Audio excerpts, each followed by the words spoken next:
Semua bisa kuliah. Kuliah di UT, fleksibel, penuh kemudahan. Bongkar status pendidikan dan ijazah Gibran Raka Buming Raka, pakar telematika Roy Suryo lakukan investigasi ke Australia. Roy mengaku mengantongi bukti baru.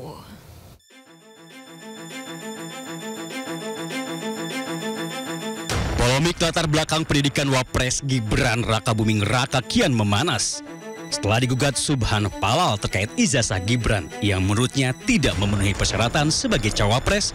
Kini giliran Roy Suryo yang turun tangan. Mantan Menpora itu sengaja terbang ke Australia untuk melakukan investigasi.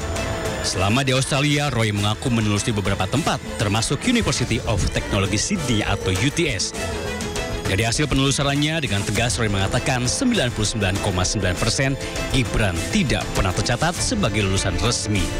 Roy bahkan menantang putra Joko Widodo itu menunjukkan sertifikat atau ijazah dari UTS. Yang pertama kita tantang, Gibran punya ini atau tidak? Ya.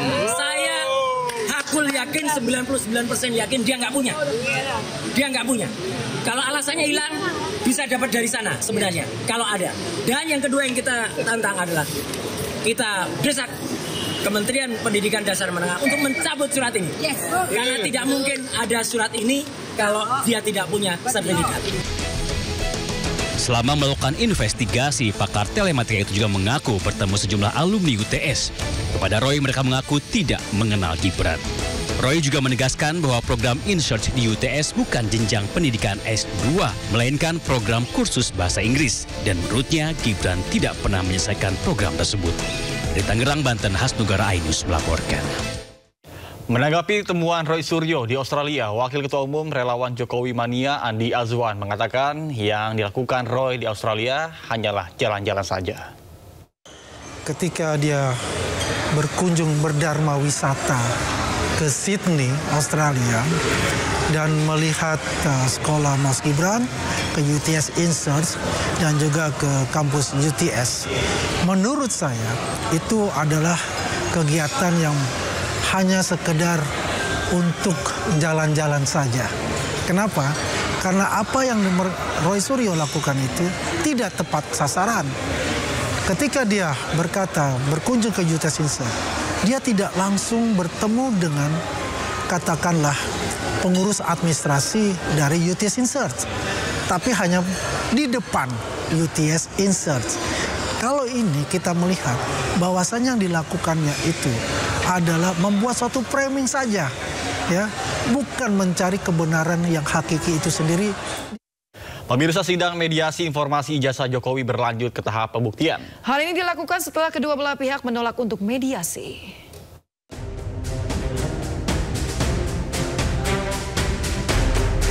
Majelis Hakim Komisi Informasi DKI Jakarta menggelar sidang perdana gugatan yang dilayangkan pengamat kebijakan publik Bonatua Silalahi pada Rabu siang.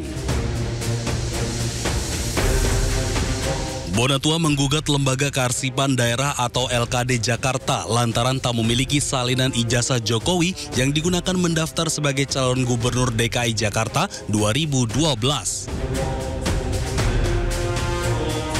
Dalam sidang perdana, kedua belah pihak menolak melakukan mediasi sehingga sidang dilanjut ke tahap pembuktian. Tapi kita bicara soal kebenaran ilmiah. Apakah ijazah itu betul-betul ada atau tidak? Dan hari ini kami kecewa. Maka kemudian kami mengambil sikap untuk tidak menempuh mediasi, tetapi langsung kepada pemeriksaan pokok perkara, membuktikan dalil-dalil pemohon dan membuktikan dalil-dalil termohon. Dan nanti pada saat sidang berikutnya kami sudah akan mengajukan. Selanjutnya sidang lanjutan dengan agenda pembuktian rencananya akan digelar pada Desember mendatang. Dari Jakarta, Tim Liputan iNews melaporkan. Pemirsa, KPK tetapkan Gubernur Riau Abdul Wahid sebagai tersangka korupsi pemerasan dengan modus minta jatah uang dari anggaran proyek infrastruktur tahun anggaran 2025. Ya, Abdul Wahid diduga ancam copot kepala UPT jika tidak setor jatah preman sebesar 7 miliar rupiah.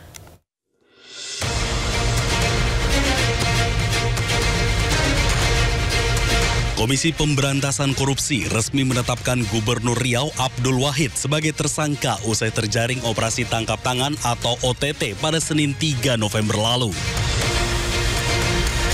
Kader Partai Kebangkitan Bangsa ini diduga melakukan tindak pidana korupsi pemerasan anggaran Dinas PUPR PKPP Provinsi Riau. Selain Abdul Wahid, KPK juga menetapkan 2 orang lainnya sebagai tersangka. Mereka adalah Kepala Dinas PUPR PKPP Muhammad Arif Setiawan serta tenaga ahli Gubernur Dani M. Nur Salam. Namun saudara Mas yang merepresentasikan saudara AW meminta fee sebesar 5% atau 7 miliar. Bagi yang tidak menuruti perintah tersebut, diancam dengan pencopotan ataupun mutasi dari jabatannya. Di kalangan Dinas PUPR PKPP Riau, permintaan ini dikenal sebagai istilah jatah preman.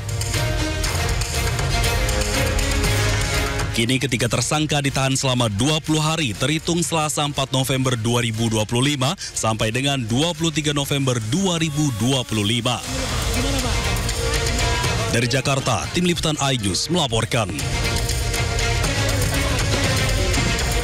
Sebelumnya Abdul Wahid tiba di Gedung Merah Putih KPK dengan rompi oranye dan tangan terborgol. Gubernur Riau ini ditetapkan sebagai tersangka kasus korupsi Dinas PUPR setelah menjalani pemeriksaan intensif pasca OTT.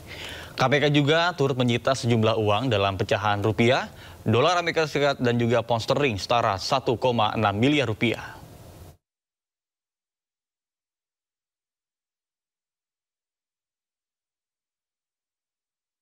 Sementara Menteri Dalam Negeri Tito Karnavian akan menonaktifkan Gubernur Riau Abdul Wahid yang terkena kasus operasi tangkap tangan KPK. Ya, penonaktifan Abdul Wahid akan dimulai jika yang bersangkutan ditahan karena terjerat kasus korupsi. Maka dia akan dinonaktifkan kalau dia ditahan. Kalau ditahan. Kalau nggak ditahan tetap jalan terus. Tapi kalau ditahan, maka dia akan dinonaktifkan. Saya akan dinonaktifkan. Dan setelah itu kemudian di PLT kan wakil gubernur sampai dengan perkaranya inkrah. Kalau nanti ternyata berlanjut terus, ya PLT terus. Nanti kalau sudah inkrah, baru nanti DPRD akan rapat untuk mengusulkan wakil gubernur sebagai gubernur. Sejauh ini masih kondusif ya Pak di sana, di Riau? Saya sudah monitor terus, situasi berjalan baik. Pemirsa, ruang kerja Kepala Dinas Pekerjaan Umum, Penataan Ruang, Perumahan Kawasan Pemukiman dan Pertanahan PUPR PKPP Riau disegel Komisi Pemberantasan Korupsi. Selain ruang kerja Kepala Dinas, KPK juga menyegel ruang rapat Kepala Dinas yang berada di depan ruang kerja. Pemirsa, penyegelan dilakukan pasca KPK melakukan operasi tangkap tangan sejumlah pejabat yang melibatkan Gubernur Riau Abdul Wahid. 2 ruangan yang disegel adalah ruang Kepala Dinas PUPR Riau dan juga ruang rapat di lantai 8 gedung PUPR Riau. Pantauan Tim Liputan iNews pasca OTT oleh KPK, suasana kantor Dinas PUPR Riau terlihat sepi. Hanya terdapat beberapa pegawai yang masih masuk dan petugas keamanan yang tengah berjaga. Abdul Wahid menjadi Gubernur Riau keempat yang ditangkap KPK secara berturut-turut. 3 pendahulunya terjerat beragam kasus korupsi termasuk gratifikasi.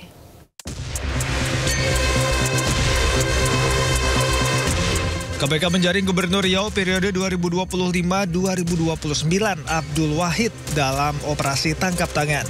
Abdul ditangkap saat dirinya belum genap menjabat setahun sebagai orang nomor 1 di Provinsi Bumlancang Kuning itu. Abdul bukan Gubernur Riau pertama, melainkan keempat yang ditangkap KPK. Penangkapan Abdul adalah yang keempat kali dalam operasi yang digelar KPK. 3 pendahulu Abdul juga terjaring kasus korupsi dan ditangkap KPK. Pertama, Saleh Jasid. Gubernur Riau periode 1998 hingga 2003 ini terlibat korupsi pengadaan 16 unit mobil pemadam kebakaran senilai 15,2 miliar rupiah. Saleh divonis 4 tahun penjara. Kedua, Rusli Zainal. Gubernur Riau 2 periode tahun 2003 hingga 2013 ini dijerat dengan 2 kasus korupsi. Pertama, suap proyek pembangunan venue PON Riau 2012 dan kedua, korupsi izin usaha pemanfaatan hasil hutan kayu tanaman. Dirinya divonis 14 tahun penjara. Ketiga, Anas Makmun, Gubernur Riau periode 2014 hingga 2019 ini juga terjerat dengan 2 kasus. Pertama, kasus alih fungsi lahan dan gratifikasi pengesahan RAPBD. Dirinya divonis 6 dan 1 tahun penjara. Terakhir, Abdul Wahid. Abdul terjaring operasi tangkap tangan KPK 9 bulan usai dirinya dilantik. Kasus yang menjerat Abdul masih yakni dugaan pemerasan dan pungutan liar di lingkungan Dinas Pekerjaan Umum dan Perumahan Rakyat. Penangkapan Abdul menambah daftar panjang kelam kepala daerah di Riau yang terjaring KPK.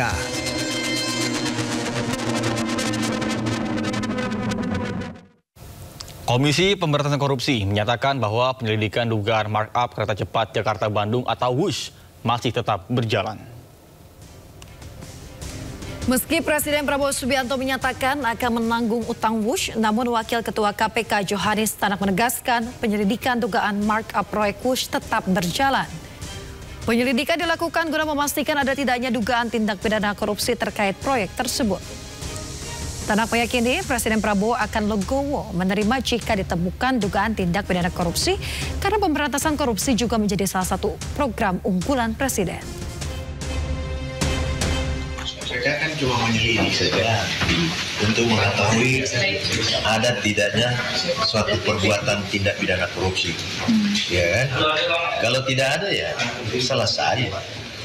Kalau ada, kita juga bisa sampaikan kepada Presiden, ini ada perbuatan yang dikualifikasi sebagai tindak pidana korupsi. Ketika ada, tentunya Presiden juga akan menerima, karena beliau sudah mengamanatkan dalam asta cita ketujuhnya tentang pemberantasan tindak pidana korupsi.